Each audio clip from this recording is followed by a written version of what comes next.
രാധേ കൃഷ്ണ നാരായണീയം ദശകം 77 ഉപശ്ലോക ഉത്പത്തി ജരാസന്ധാദിയുദ്ധം ച സൈരന്ദ്ര്യാസതനുചിരം സ്മരാതുരായ യാദോ ഭൂസുലലിതമുദ്ദവേന സാർദ്ധം ആവാസം ത്വദുപഗമോത്സവം സദൈവ ധ്യായന്ത്യാ പ്രതിദിനവാസ സജ്ജികായാഃ ഉപഗതേ ത്വയി പൂർണ്ണമനോരഥാം പ്രമദ സംഭ്രമകം പ്രഭയോദരാം വിവിധമാനനമാദദതി മുദാ രഹസിതാരമയാഞ്ജകൃഷേ സുഖം പൃഷ്ടാവരം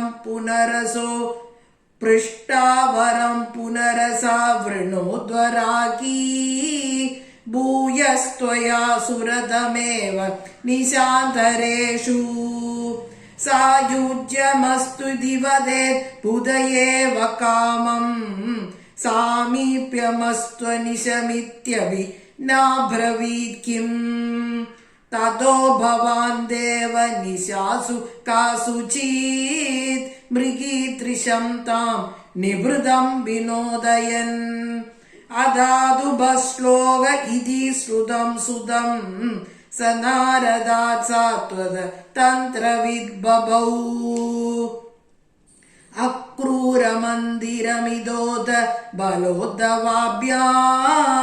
അഭ്യർച്ചിതോ ബഹുനുദോ മുദിതേന തേന ഏനം വിസൃജ്യ വിപിനാഗത പാണ്ഡ്യവേയ വൃത്തം വിവേദിത തഥാ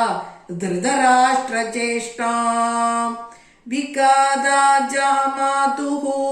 പരമസുഹൃദോ ഭോജനൃപതേഃ ജരാസന്ധേരുന്ദ ത്യനവതിരുഷാന്തേത മധുരാം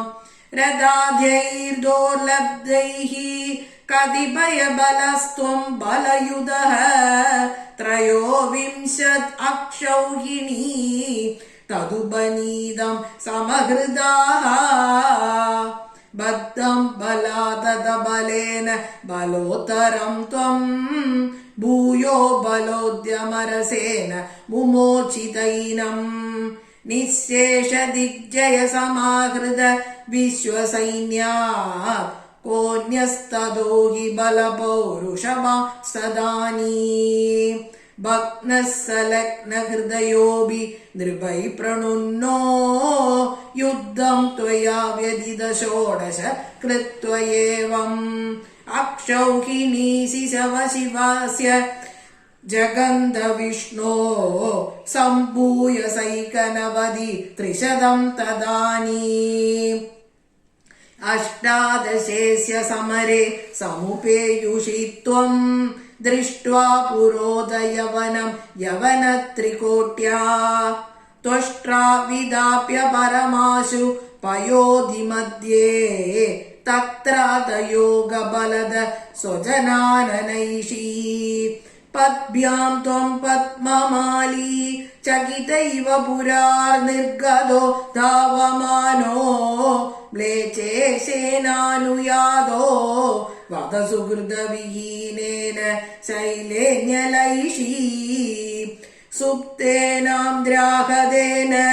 ദ്രുതമതമുജുകുന്ദേന ഭസ്മീകൃതേസ്മിൻ ഭൂപായാസ്മൈ ഗുഹാന്തേ സുലലിതവപുഷാ തസ്തിഷേ ഭക്തിഭാജേ ഐക്ഷ്വാകോഹം വിരക്തോസ്മി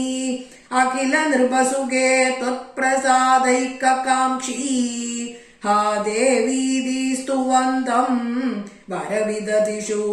തം നിസ്പൃഹം വീക്ഷ്യ ഹൃഷ്യൻ മുക്തേയാഞ്ച ഭക്തി ധൃതസകലമലാമോക്ഷമപ്യാസു ദത്വാ കാര്യം ഹിംസാ വിശുദ്ധ്യൈ തപരിതി ച തദാ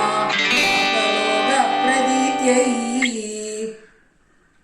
തദനു മധുരാം ഗത്വാ ചമൂം യവനാകൃതാ മഗധ പരിണാമാർഗേ